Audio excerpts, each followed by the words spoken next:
Hello, friends. Welcome to Anuj's Brainwaves. Today, we're diving into what feels like an increasingly complex global landscape. It's this blend of geopolitical maneuvers, economic pressures, shifting alliances. It really warrants a closer look. Absolutely. And what's particularly striking, I think, is how interconnected these things really are, even when they seem separate. We're going to unpack three major developments today. First, Russia's big decision to break that decades-old nuclear treaty with the U.S., then Russia's pretty outspoken support for India recently. And finally, those escalating tariff threats from former U.S. President Donald Trump aimed at India. Exactly. And it's a tricky puzzle. At first glance, maybe they don't seem linked, but our depth dive today is all about pulling back that curtain, showing how decisions in one area, like, say, nuclear arms, how they cascade into economic policy and, ultimately reshape global partnerships, like India's. It's a complex web for sure. And our mission, really, is to distill the most important insights for you from the sources we've looked at. We'll explore the history behind these moves, the immediate implications, and what this all means for countries like India trying to navigate this very dynamic stage. So let's start with that first big piece then. Russia ending that 38-year-old nuclear pact. What exactly was this treaty, and why is it dissolving now as such a big deal? Right. So this is the Intermediate Range Nuclear Forces Treaty, the INF Treaty, signed way back in 1987. It was between the U.S. under Reagan and the Soviet Union under Gorbachev. Its purpose was quite literally to cut the risk of nuclear war. How? By eliminating an entire class of missiles, specifically ground-launched ballistic and cruise missiles, with ranges between 500 and 5,500 kilometers. And just to give you a sense of the impact, over 2,600 missiles were actually destroyed after it came into force. The U.S. got rid of 846, and Moscow destroyed 1,846. Quite a few. Okay, 1,846 from Moscow. And what exactly are these intermediate range nuclear forces? What makes that specific range, 500 to 500 kilometers, so important for stability? Yeah, good question. Think of intermediate range missiles as filling a kind of critical gap. They're between the shorter range battlefield weapons and the really long range intercontinental ones. The INF Treaty specifically targeted those ground-launched missiles, ballistic and cruise, within that range. Now, these aren't just any rockets. Their range makes them particularly, destabilizing in regional theaters. They can reach targets quickly, without having to cross continents. And that capacity for rapid, regionally focused strikes, that's precisely why getting rid of them was seen as so crucial for de-escalation, especially in Europe. Okay, crucial for peace, especially in Europe. So one might wonder, why did Russia decide to pull out now? What's the full story there? Right, that's a critical point, and it leads us directly to why Russia felt it had to pull out now. The thing is, the U.S. actually started this withdrawal way back in 2019 under the Trump administration. So the U.S. moved first. Yes. The U.S. stated its belief at the time that Russia wasn't adhering to the terms, specifically around missile testing. So after withdrawing, the U.S. started deploying long-range missiles in Europe, like Germany, and also in the Pacific, places like Palau, the Philippines. And targeting Russia. That was the implication, yes. Particularly given the geography, the Bering Strait makes them quite close. So Russia actually stuck with the treaty for a few more years, even after the U.S. left. But now they're saying, circumstances demand they also exit, which allows them, theoretically, to deploy their own intermediate nuclear missiles against U.S. targets globally. Okay, so given Russia's move now, it almost feels like we're stepping back into, a Cold War-style arms race. Is that fair? When you look at the actual arsenals, the numbers, who really holds the upper hand here? Or is it maybe not even the right question? It's a complex balance. It's not straightforward. Okay. Russia actually has more nuclear warheads, around 4,300. But the U.S. has significantly more aircraft, like 13,000 versus Russia's roughly 4,300.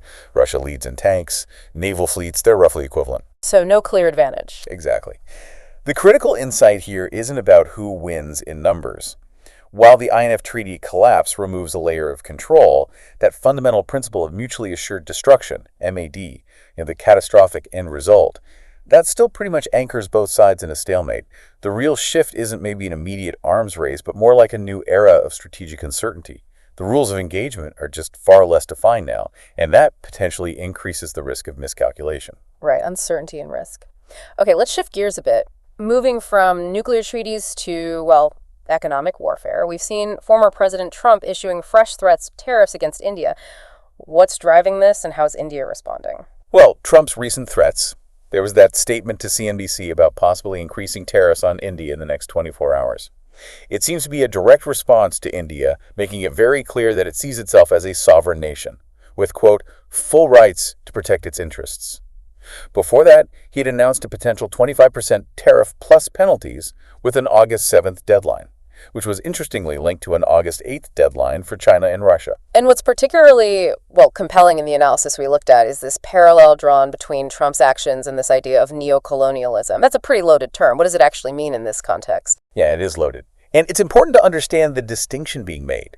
Traditional colonialism, that involved direct political rule, resource exploitation, quite overt.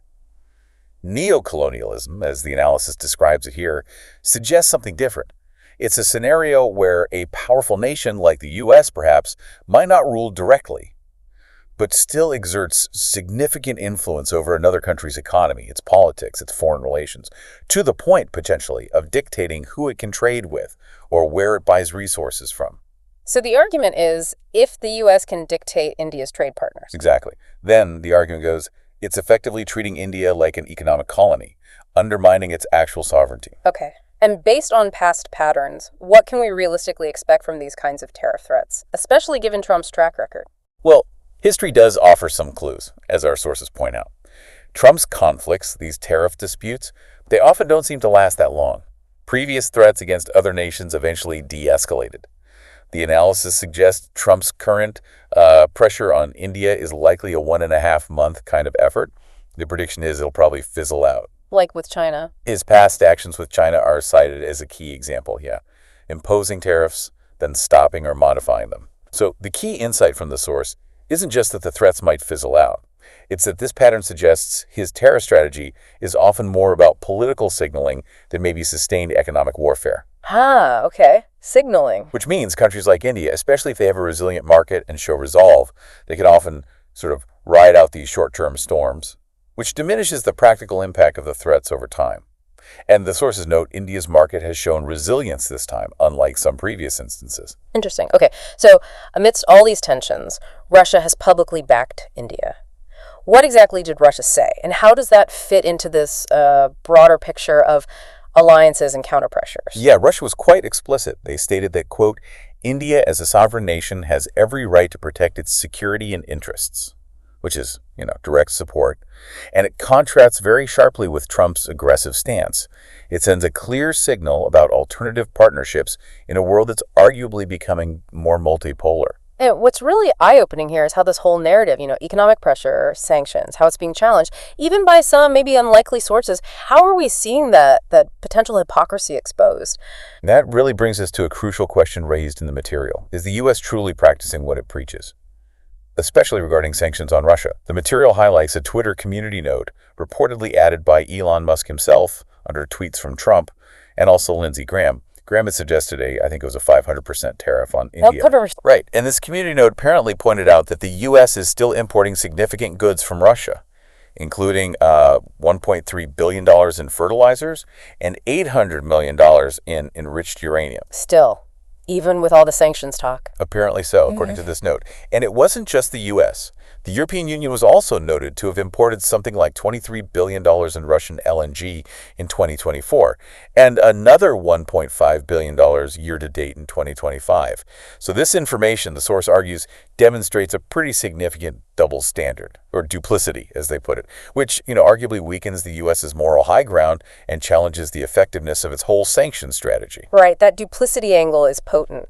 So considering these dynamics, the threats, Russia's support, these exposed double standards, what does this all mean for the future of the U.S.-India relationship specifically? Well, it seems, even within Trump's own party, there's some recognition of the risks here. Nikki Haley, former Republican presidential candidate, she publicly stated something interesting. She said, basically, while India ideally shouldn't buy oil from Russia, Trump needs to consider the mistake of sanctioning India alone, while, say, leaving China unchecked. So, strategic considerations even from within his party. Exactly. And she also warned that the U.S. risks losing a valuable friend in India. So the analysis suggests that any positive perception of the U.S. as a strategic partner in India, is likely eroding now. And India's approach to the U.S. will probably become far more cautious, more vigilant, as the source puts it. The insight really is that perceived hypocrisy and overt economic pressure, they can undermine years of diplomatic effort pretty quickly. and potentially shift a nation's strategic alignment. Okay, so as we start to wrap up this deep dive, what does all of this really mean for you, the listener, and maybe the future of global relations? It certainly feels like we're watching traditional power dynamics being openly challenged. Yeah, I think if we connect all these dots, the bigger picture really underscores the growing confidence, the assertiveness of nations like India. The source makes a point of emphasizing India's long history as a nation, predating the U.S., referring to it as the golden bird from a time when, quote, looters came to plunder. Right, invoking that deep historical identity. Exactly. And that historical perspective, it grounds India's current assertion of sovereignty. So the insight is that this isn't just some fleeting moment of defiance. It's potentially a reflection of a deep-seated national identity guiding its foreign policy now. And the analysis concludes that, in the coming months, economic pressure might feel tight.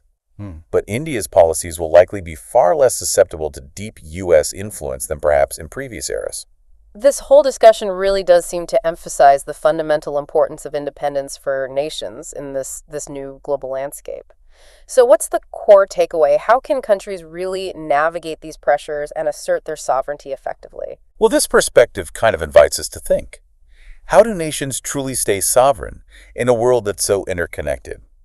The source points to a couple of things. One is the crucial need for technological self-reliance. Reducing dependence on external powers, for critical tech, for innovation. It also highlights making sure foreign relations and trade deals don't create excessive dependence that could then be exploited. Don't create vulnerability. Precisely. The analysis actually frames the current situation not just as, diplomatic spats, but as a kind of new battle for freedom, a battle against what it calls neocolonialism, a struggle really for genuine autonomy in an economically interdependent world. Wow. What a journey through these complexities. Global power shifts, nuclear treaties, tariff wars, nations asserting sovereignty. It's clear the world is constantly in motion, isn't it? And nations like India are definitely asserting their independence with, increasing confidence. Absolutely. And as we've seen today, understanding the full context is just so crucial. You need the historical nuances, the economic realities, the patterns of past behavior to really get a handle on why events unfold the way they do. So here's maybe a final thought for you to mull over. If the rules of this global game really are being rewritten, what new forms of alliances, what new kinds of independence might emerge that maybe we can't even fully imagine yet? What does true sovereignty actually look like for a nation that's deeply plugged into the global economy and this geopolitical web? Keep asking those questions. Keep digging deeper. Because the more you understand these dynamics, the better equipped you are, really, to make sense of whatever tomorrow's headlines bring. Until our next deep dive, stay curious.